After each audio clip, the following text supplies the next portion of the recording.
So for today, yeah, I've written a text. I'm not sure if I will perform it. I think I will just read it. And if you like, you can read along with me in the Czech translation. Thank you, Linda and Daniela, for the invitation. It's been very nice thus far.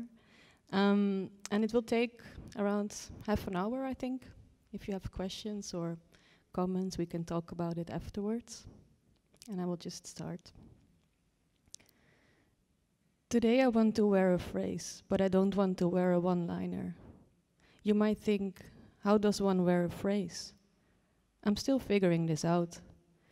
I guess I would wear it on my shoulder. I would drape it. I would drape it in such a way that the sentence might slide off my shoulder sometimes, and that it could even be taken up by the wind. But my hand would make a recurring gesture of readjusting it to bring it back in its place. This idea of wearing a phrase I found recently on the page of a book full of dense and tumbling language. I will bring up which book I'm talking about later, but not right now. Let's not give everything away immediately. So, hidden in between many meandering sentences, there was this part about how to carry, how to wear a small sentence, a phrase. And I thought, how beautiful. I don't want to show up with too much, but neither with nothing. Let's arrive with this phrase. How to wear a phrase, a sentence that doesn't explain it all or discloses too much, but as well doesn't function as a cover-up. Not a sentence as a barricade, no sentence as armament. Is a small sentence, a phrase, indeed a combination of words? Or can we see a phrase also as a group of signs? Within music, a phrase is the smallest musical unit that conveys a more or less complete musical thought. Musical phrasing is the way in which a musician shapes a sequence of notes in order to express an emotion or impression. And to achieve this, the musician deviates stylistically from the sheet music, altering tone, tempo, dynamics, articulation, and other characteristics. Phrasing can emphasize a concept in the music or a message in the lyrics, but it can as well digress from the composer's intention. We can hear a phrase, we can express a phrase, but how do I wear one? How to be adorned by a phrase? In order to not come with nothing, but with something, I would go for the shoulder. I would drape it.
Earlier this summer, a sprout and its bandages got into a fight. The bandages, made of delicate layers, had grown almost unnoticed into a soft, all-embracing proportions. They did not stretch tightly around the sprout, but rather formed a warm blanket, a comforting embrace of conversations full of understanding looks, of interesting invitations, of many texts, theoretical, witty, polemic, and of even more images of great beauty to envy, distracting. Do I have to explain it further? Conversations full of understanding looks, as in, yes, there must be room for opacity, and no, it is difficult, I just don't know of any available apartment in Amsterdam right now, but we'll think of you, and why do you do all that work? Well, the students are not interested and you will never get a permanent contract anyways. Interesting invitations, as in, join our reading group, become our new board member, come to the preview of the opening, listen to the conference on forms of listening, and lots of open calls, as in residencies in a redeveloped industrial building on the Tallinn coast, a gathering on the French Riviera, a 3-week stay in a library in the Swiss Alps. Many texts, as in the appropriated text of the glamorous punk writer who died in the 90s, studies on radical forms of pedagogy, professional text for funding applications, project plans, don't forget the short bio, long discussions on Facebook timelines about privilege, race, and identity. Images, as in many flowers. There's something about media artists and theorists mainly posting flowers and pictures of their garden, deconstructed fashion, early medieval paintings, club girls in revealing bratty outfits. The sprout gradually became further and further enwrapped by all of this. Wait, when will I let you know that the sprout isn't really my invention, but is a metaphor from Adrian Piper? And she explains it all very carefully and precisely with drawings and everything on the first 20 pages of her book, Escape to Berlin, from 2018. Just so you know. Okay. So that sprout seemed to be very comfortable, wrapped in all those layers, enveloped by images, text, understanding looks, and interesting invitations. But appearances can be deceiving. And sometime last summer, the sprout started to resist. Did it start with drinking in the morning? A coffee appointment in the botanical garden, flowers, lots of flowers, followed by another meeting on the terrace of the brown cafe around the corner.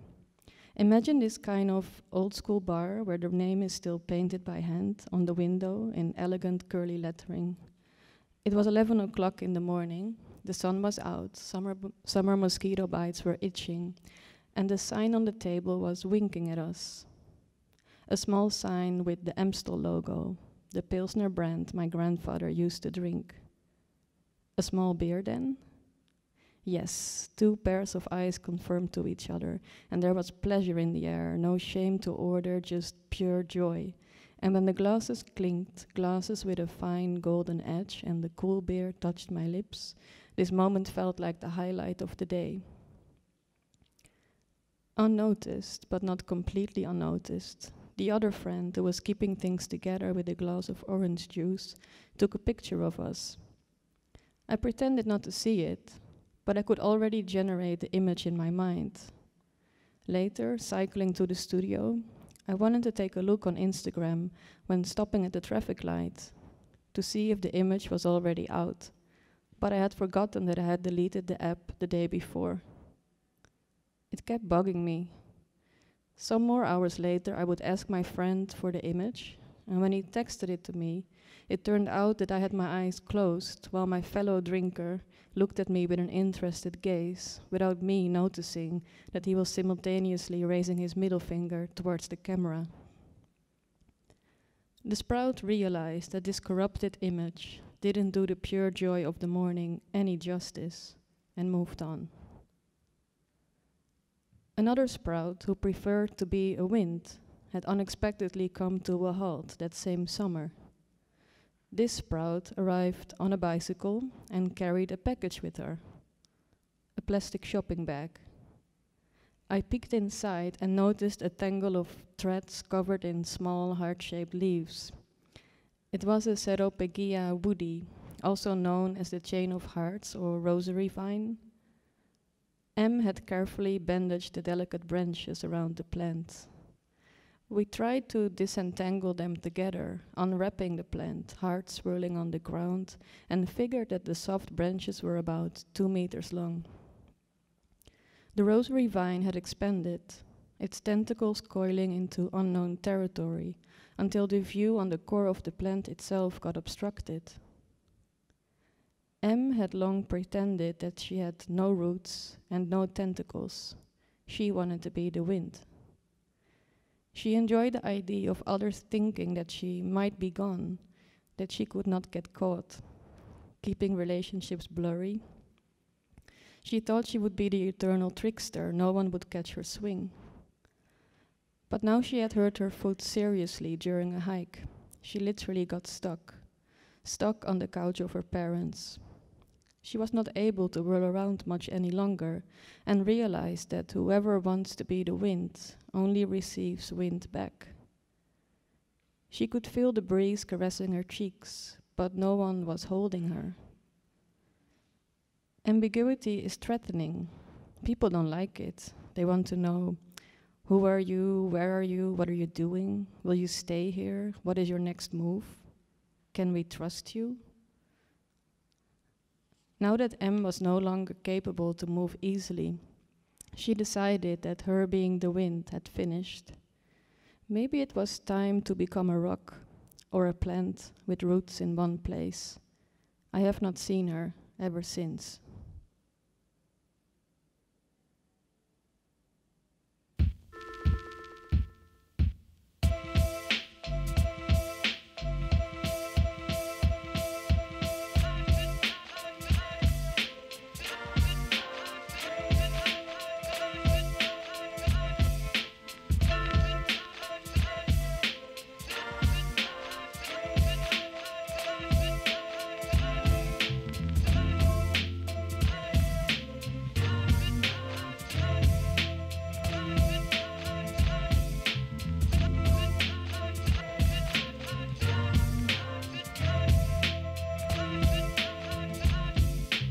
Quasimodo representing the unseen.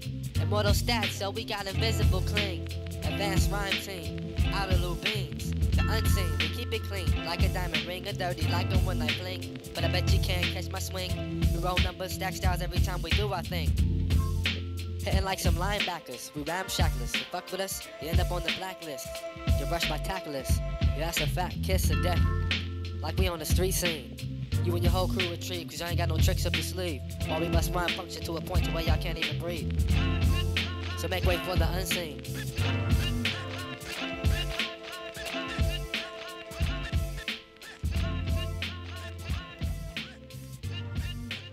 I bet you can catch my swing. In the year 2000, a bad character comes to life on an album that is a masterpiece of evasive behavior. It's The Unseen by Quasimodo, where Quas is an alter ego of the musician Madlib, who produced, composed, and narrated the album. Since the record is a plethora of samples, moods, voices, and references compressed into 63 minutes, there's quite some food for thought. But let's start with a few quotes. I bet you can't catch my swing. Elevating styles without explication. I ain't the cat you saw yesterday. Curious, ain't you? I'm just testing you. You have to listen carefully. You won't catch me now. Make way for the unseen. I admit it's not a very quotable album, and that might be the point. Side note, in Rhythm and Flow, a music competition television show, think of American Idol for hip-hop music, Cardi B, one of the judges, keeps saying every song should have at least one Instagram caption quotable. You can listen to The Unseen for an hour, but I can already tell you that you won't find much to caption. Because there's something else happening here, being full of small phrases, of cracks, of skits, of voices that are sometimes amplified and at other moments subdued, muffled. There's Madlib's own voice, difficult to catch, as he splits his personality into his reclusive self and the more outgoing, cheeky character of Quasimodo. As Quas, with his voice pitched up high, he engages often in dialogue with his real voice or self. But what do we consider real here? When I was thinking of playing a fragment, I realized how hard it is to select a melody or a phrase to convince you of its quality. I didn't find a one-liner. And that is the case when we stay with a literal listening, and that's not so interesting here. What interests me more is a half-conscious listening, to make space for where words don't go, and in that space, a lot is said on the unseen. I'm not able to take a piece of it now. I can point exactly and say, look, there it is. But I do know it's all over that place. It's in the merging of voices, in the interruptions, in the samples that I would recognize during other seasons, in that area of prepared improvisation. Being unquotable can lead to becoming forgettable. And still, every disappearance is a recording. I met Madlib twice. The first time about 15 years ago, I was very nervous because I would interview him while at the same time I didn't want to know that much. No need to let him spell it all out or dig for things he clearly didn't want to share. I didn't necessarily wanted more from him than he had already given to me. And I had seen or read his previous interviews, where his eyes would look the other way and answers were never longer than a few words. Our meeting was a strange one, formalized in a press moment, the scripted situation of an interview. But there was also something informal about it, while we sat down on the grass in the park. Me with a recorder. Out of hearing distance, the people from the record company were lingering behind the trees in the background. I asked my questions, very simple questions, questions of a few words, about his family, trust, times and places, and answers came. And with those answers, I later kept on editing until a whole was created, in which something was said while nothing was said. I lost the audio file for over a decade, until I recently found the recording again. My voice is clearly younger there, my accent was different. The voice in general is so hard to hide behind. You can always hear its vulnerability. The second time I met Madlib that same year was after a concert. He was accompanied by a very skilled drummer with beautiful freckles. We went out for a drink, little was said. But what I mainly remember is a moment on the touristy square after, soft rain pouring, and how the drummer joked and grabbed my bicycle, jumped on it backwards, cycling away from us without seeing where he was heading. It sounds unlikely, I still don't understand that move, but it happened. Madlib and I watched him magically disappear down the road. When the bike was returned to me again, we hugged. "Be safe," he said, and we went our ways.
During the years when I was still listening to Quasimodo albums, I was addicted to signs and signals. I thought I needed them.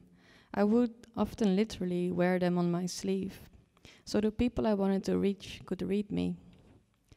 In the Middle Ages, sleeve not only referred to a part of a garment covering the arm, but to a piece of armor for protecting the arm.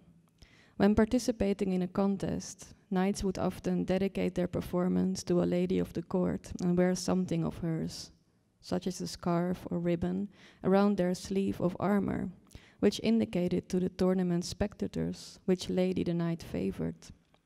This affectionate gesture may be the source of the saying, "Wear your heart on your sleeve." The first recorded use of the expression appears in William Shakespeare's Othello, written in 1603, where the villainous Iago says, "For when my outward action doth demonstrate the native act and figure of my heart, in compliment extern 'tis not long after, but I will wear my heart upon my sleeve, for thus to peck at, I am not what I am."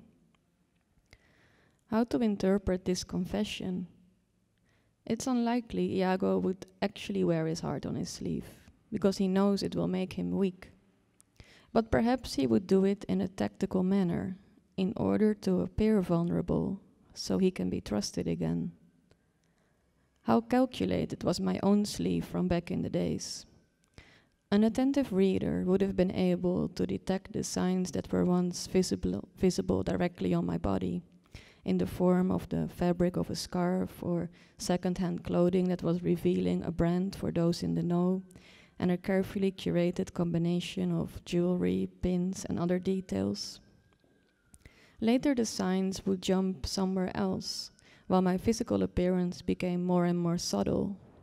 The signs took the shape of pragmatic hashtags on Twitter, a profile photo on Facebook, and thereafter moved towards the approved rhythm of images on Instagram, not too much, not too little, first a filter, later not. I noticed others signaling much more vigorously. The artist who only posts flowers or images of his own text-based work. The poet who became specialized in unspecial photography, often blurry, full of crooked angles, boring hotel rooms, and that is precisely what makes her account so strongly present. By now, I have given up a bit, although a constructed image had always appealed to me. But just like my ambition to wear a uniform, to step out of bed and know what to wear each day and have a defining silhouette, this ambition faded away. And I think I let it fade away on purpose. And thus I'm navigating somewhere between semi-professional self-promotion and capturing memories as coded signals in public, just for myself. Side note, when a curator visited me at a residency 3 years ago, he mentioned that if he were me, he wouldn't know how to step out of bed each morning and where to begin. My answer to this comment was that I do step out of bed each morning, and that I usually was the first one in the building to start my day. Styles upon styles upon styles is what I have. You want to diss the fiver, but you still don't know the half. Slowly my clothing changed from carefully coded to something looser, which was easier to apply in different situations. Never too tight, never wearing heels, so that I could move around smoothly, not hindered by certain gazes or grabbing hands. A concealing flexibility. In this flexibility, it feels easier to arrive somewhere, so you can just show up. I don't give everything away, but I'll come up with something. I promised you to tell where the reference of the small phrase came from, and maybe now is the right time. The book with the dance language that I was talking about in the beginning is In the Break by Fred Moten from 2003. And in the chapter The Sentimental Avant-Garde, he talks about Jacques Derrida, who decides to improvise on a discursive event in 1977 and only carries a small phrase with him. Derrida says, "Therefore I have come, if at least I have come, saying to myself, something will happen tonight only on condition of your disarmament. But you might suspect me of exaggerating with this agonistic language. He says he is disarmed in order to disarm, a well-known device. Certainly. Therefore, I immediately add, I have not come, I did not want to, I have not come naked.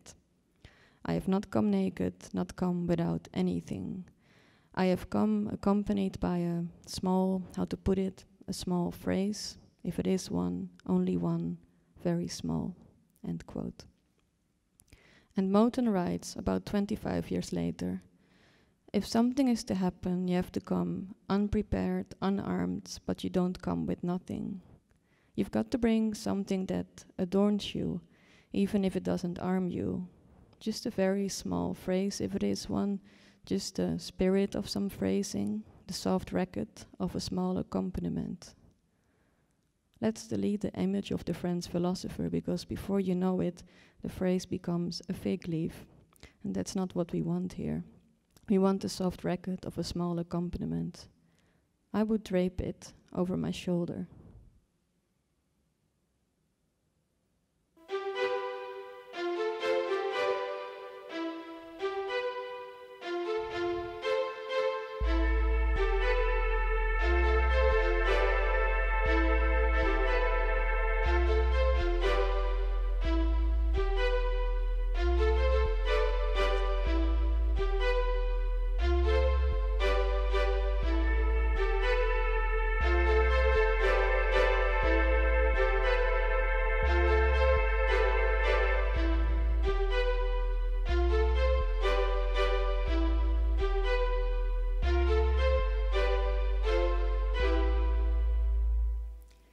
B is a geodesic line stretching 1950 kilometers across Western Europe, a diagonal joining Finistère to the French Riviera, cutting course in half and traveling along Italian coasts across Sicily and above Mount Etna.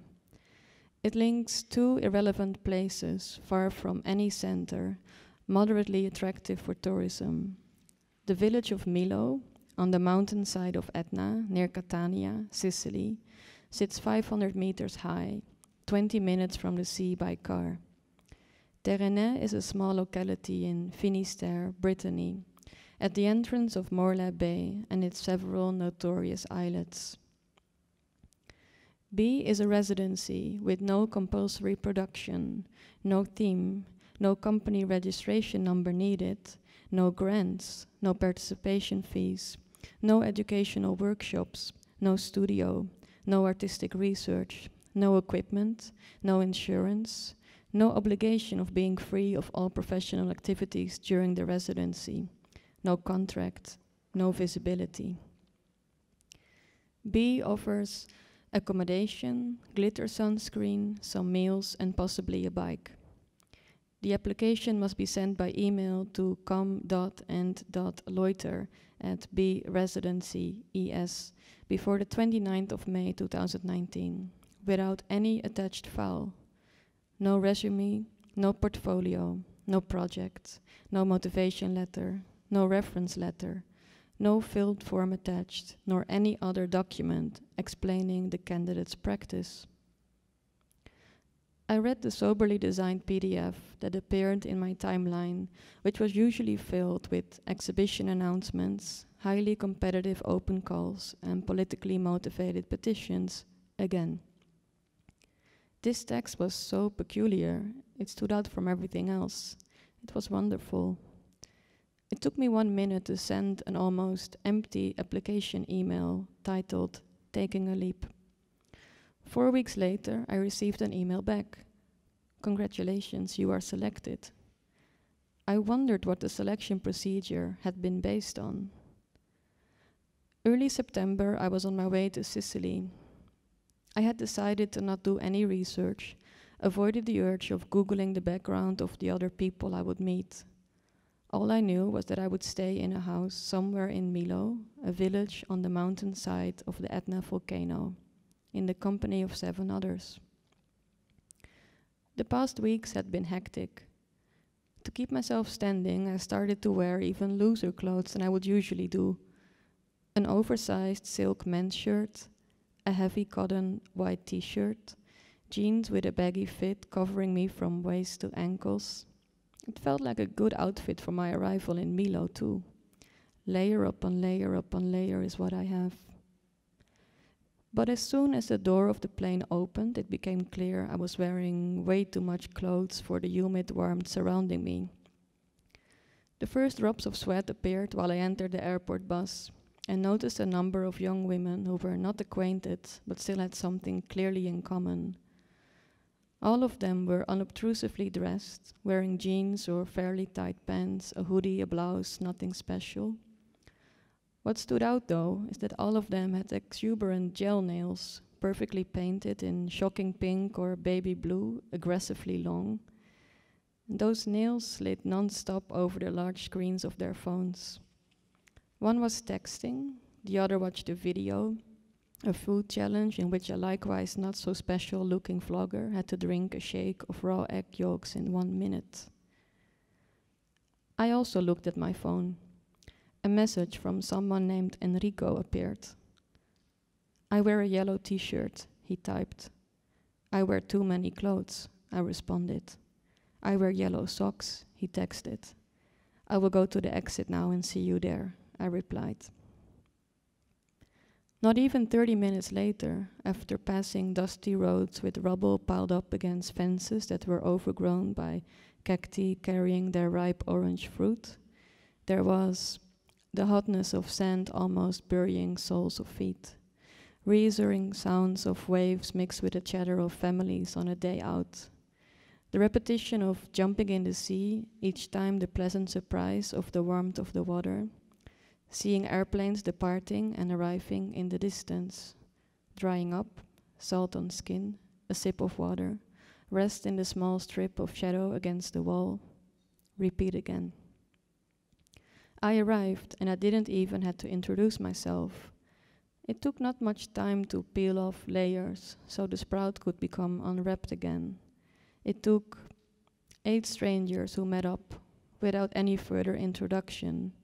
It took peaches for breakfast, making a bed on the floor of the kitchen, woolen blanket, 70s orange, a 10-hour hike to the volcano, silk pyjama pants resting on endless hills of black lava stone, red wine from plastic bottles, a crate of 23 kilos of tomatoes, singing along with Lizzo in the car, cutting 23 kilos of tomatoes, bruschetta, sugo, parmigiana, finding a deserted house, making plans for a deserted house, conversations during cutting tomatoes, spitting on dusty tiles of the floor of a deserted house, colors brightening up again, stroking agave leaves, leaves that mark each other, shadows, forgetting about makeup, wearing borrowed woolen jumpers, an improvised family in woolen jumpers,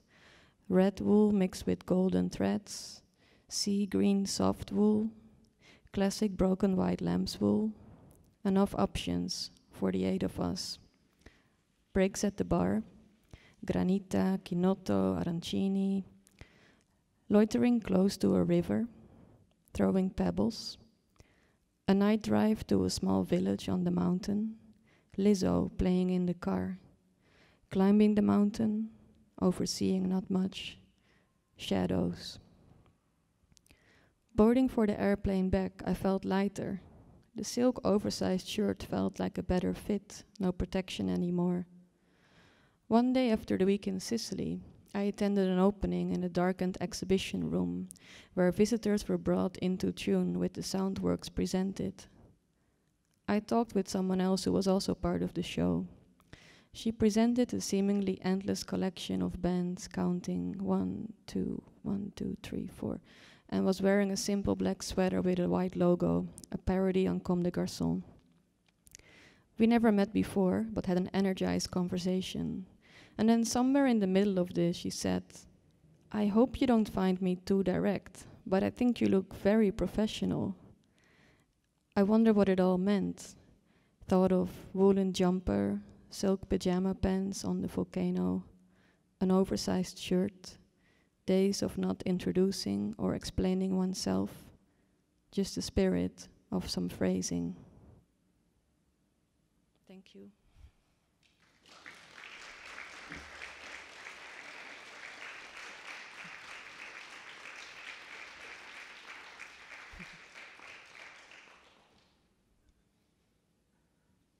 if you have questions, you can ask them.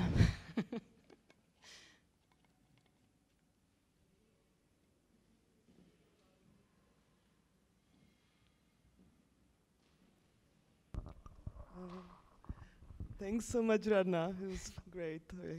I had goosebumps.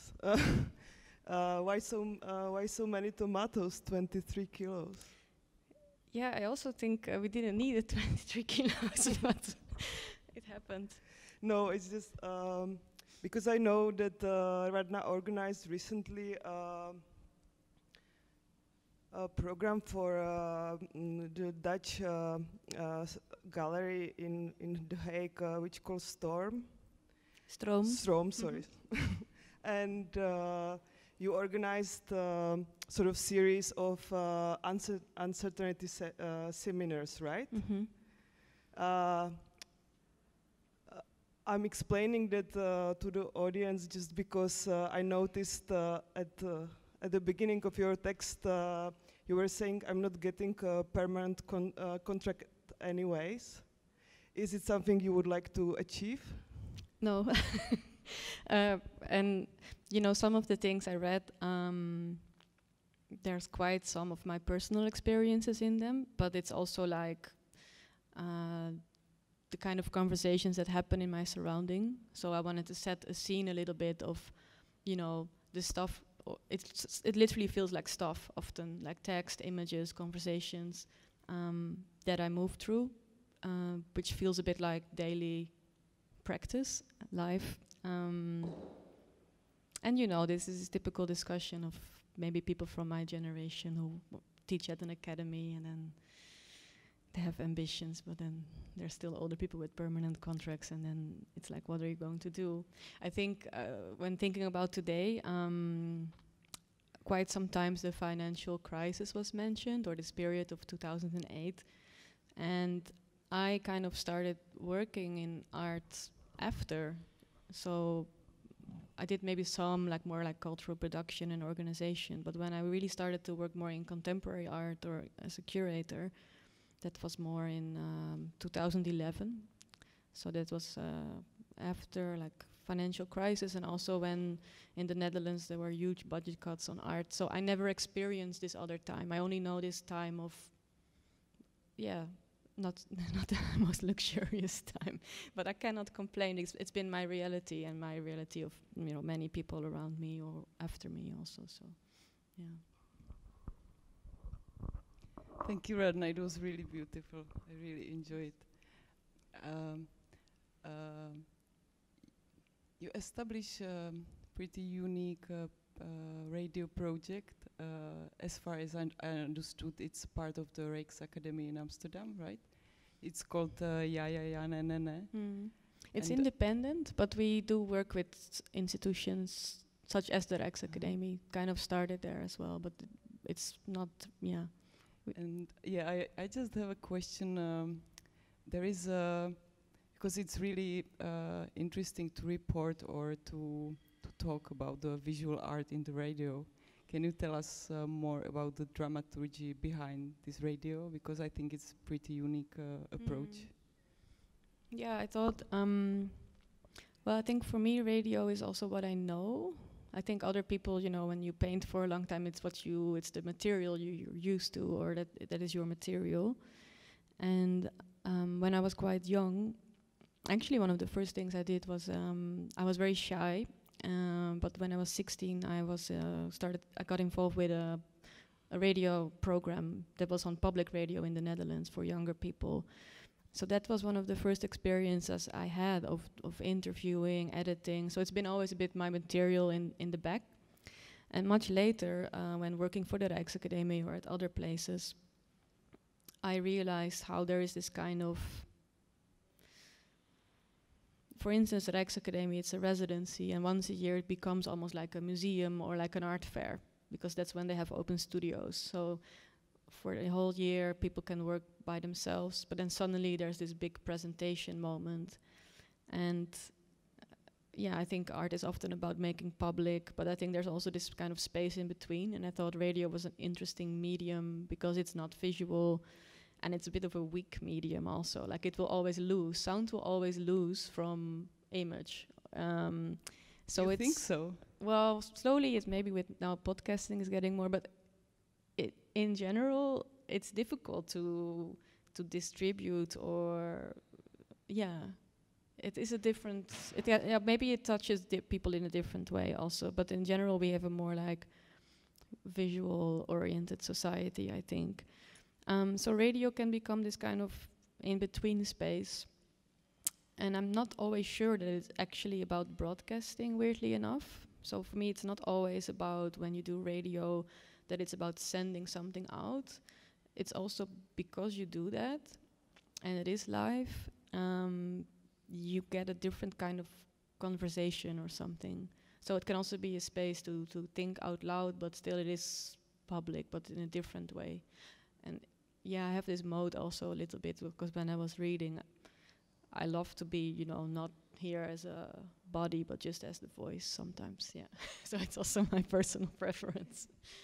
Okay, thank you. Christian.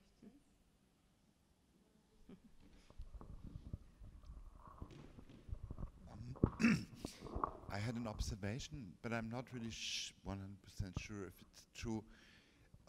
There's something like a returning thing in the clothes that is wrong, and the radio that is also in the wrong place. So there's always a slight not to be in the right or being slightly a mistake. I'm a curator, but I'm not really a curator. Is that something personal that you describe about yourself, or you think it's a general self-esteem or contradiction, or however, or how people realize, or maybe people of your generation, but maybe also people in this field of cultural. I mean, I think it's more the field of cultural production. Always feeling a bit as a slightly mistake or not correct. Is it that something general you want to describe, or is it something you mainly describe in relation to your person? I think it's definitely a personal experience, but I think it is a shared experience. So, because I describe some personal things, but I know I'm not the only one experiencing that. And I'm quite interested in finding, I think there's this kind of weird contradiction of certain places, formats, or ways people work that are quite controlled. I've been always in between this kind of controlledness and want to break out of it, like all the time. And I don't think that's only a personal thing. It also has to do with, I think, certain media, or this kind of, when you present yourself all the time. I mean, this was a hyper self-aware kind of text, probably. And even that, I think, is already can be problematic, to be always so self-conscious. And I think I don't know many people who say, I'm this, and I'm completely embracing this, and I feel completely at home here.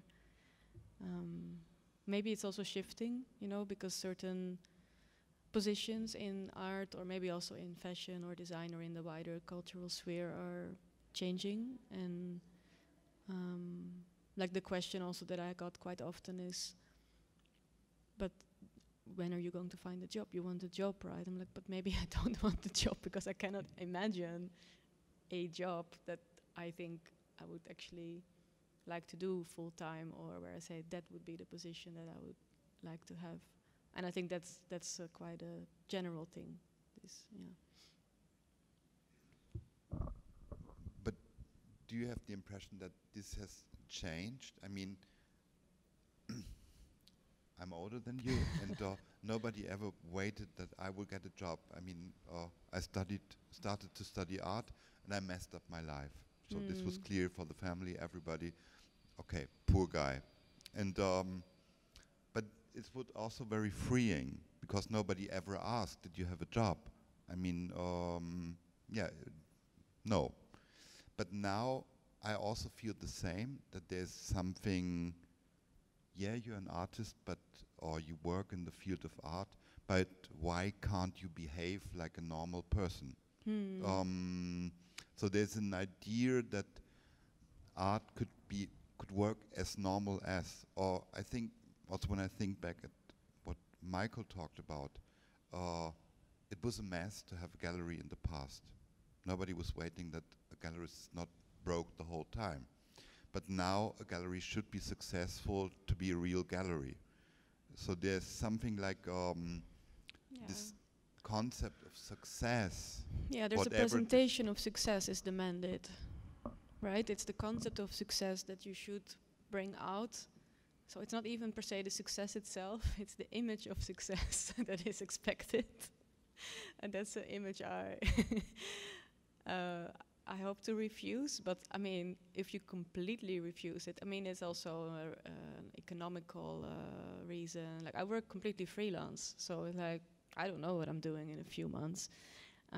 So there's always the game of, and there's different ways. You can play the game completely and present yourself only as this kind of successful person, and then you will get, if you don't like that and you want to subvert it, I think it's it's a constant back and forth, or that's the feeling that I have, which is,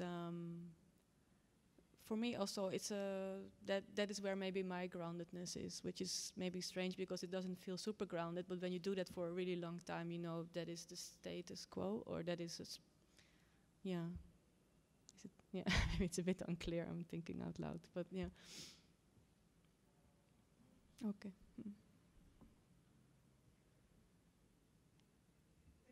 Thank you. Thanks.